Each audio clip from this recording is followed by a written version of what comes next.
Today we're on the passage of John 6:16 through 24. So if you haven't taken the time to read this and pray, I want to ask you to stop the video, pray over it, and ask God to reveal His truth to you, and then read it, and then see what you get from it.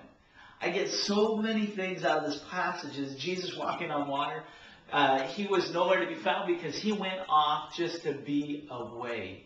Just to be with God. And so He's out praying and seeking God out like He did often. He would withdraw and seek God out. And the disciples are waiting for Him, and they're waiting and waiting and waiting, and they finally decided that it's too long to wait. They're going to head over to Capernaum. It looks stormy. They got to go. The Sea of Galilee, all around it was like a bowl. And so the wind would come gushing down and great storms would happen in this area. And it was really a cause for concern, especially with all of Jesus' disciples. These guys are experienced fishermen. They knew what they're doing. They knew the water. They lived on it. They made a living on it. So they're going, okay, we can't wait any longer. We've got to go over. And so they start heading over.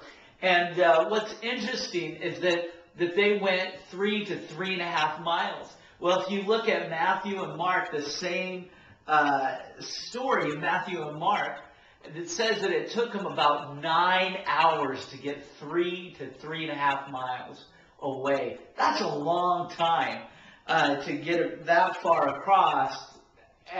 It just doesn't make sense that it would take that long. But the storm was brewing so badly that it took them a lot longer.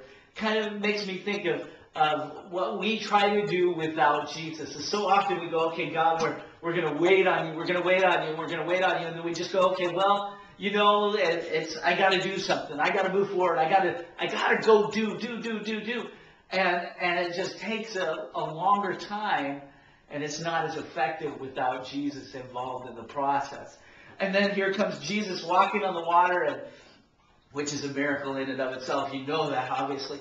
And He's walking on the water, and they're freaked out, because you and I will be freaked out too, because here they are. They're rowing as hard as they can to get across, and all of a sudden Jesus is coming around, and He's walking on water, not affected by the wind or anything else.